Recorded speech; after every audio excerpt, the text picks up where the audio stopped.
Taste the Daily.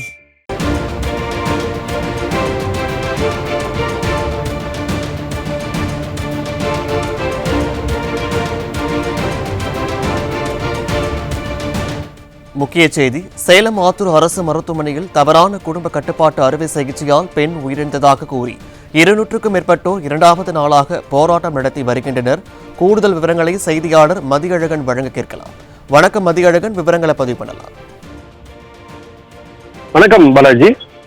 Salem மாவட்டம் ஆத்தூர் அருகே உள்ள பனைமடல் இந்த பகுதியைச் சேர்ந்தவர் முருகன். இவர் லாரி ஓட்டுநராக வேலை செய்து வருகிறார். இவரது மனைவி செல்லம், 37 வயதான இவருக்கு இந்த தம்பதிக்கு ஏற்கனவே 4 குழந்தைகள் உள்ளனர். இந்த நிலையில் 5வது கருத்தரித்த செல்லத்திற்கு கடந்த 14ஆம் தேதி ஆத்தூர் அரசு மருத்துவமனையில் சுகப்பிரசவத்தின் மூலம் ஆண் குழந்தை பிறந்திருக்கிறது.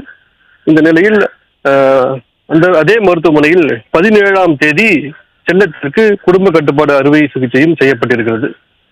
அறுவை சிகிச்சை செய்த பிறகு செல்லத்திற்கு உடல் நலம் பாதிக்கப்பட்டதால் இவர் நேற்று முன்தினம் மேல் சிகிச்சைக்காக அங்கிருந்து ஆத்தூர் அரசு மருத்துவமனையிலிருந்து மேல் சிகிச்சைக்காக சேலம் அரசு மருத்துவமனைக்கு அனுப்பி வைக்கப்பட்டார். அங்கு சிகிச்சையில் இருந்த அவர் அன்று இரவே சிகிச்சை பலனின்றி பரிதாபமாக உயிரிழந்து விட்டார். இந்த நிலையில் செல்லத்தின் உறவினர்கள், அவரது குடும்பத்தினர் இந்த ஆத்தூர் அரசு மருத்துவமனையில் குடும்ப கட்டுப்பாடு அறுவை சிகிச்சை செய்யும் போது தவறான முறையில் செய்ததால் தான் செல்லம் உயிர் இழந்ததாக கூறி அவர்கள் சடலத்தை வாங்க மறுத்திருக்கிறார்கள். நேற்றைய தினம் சேலம் அரசு மருத்துவமனையில் உடற்கூறு ஆய்வுக்காக செல்லத்தின் உடல் கொண்டு செல்லப்பட்ட போது நேற்று முதலே அவர்கள் போராட்டத்தில் ஈடுபட்டிருக்கிறார்கள். நேற்றைய தினம் கூட ஆத்தூர் அருகே ஏத்தாப்பூர் சாலையில் அவர்கள் சாலை மறியலில் ஈடுபட்டிருக்கிறார்கள்.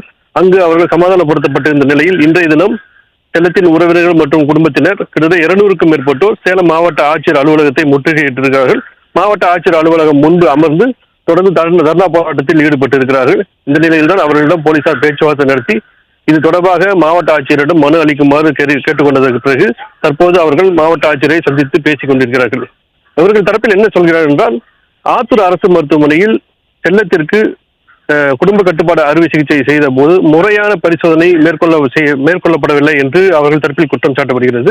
அதன் காரணமாக தவறான அறுவை சிகிச்சை செய்ததால் அந்த மருத்துவர் மற்றும் மருத்துவ குழுவினர் மீது நடவடிக்கை எடுக்க வேண்டும் என்றும், அந்த குடும்பத்திற்கு ஏற்கனவே அவர்களுக்கு 4 குழந்தைகள் உள்ளனர்.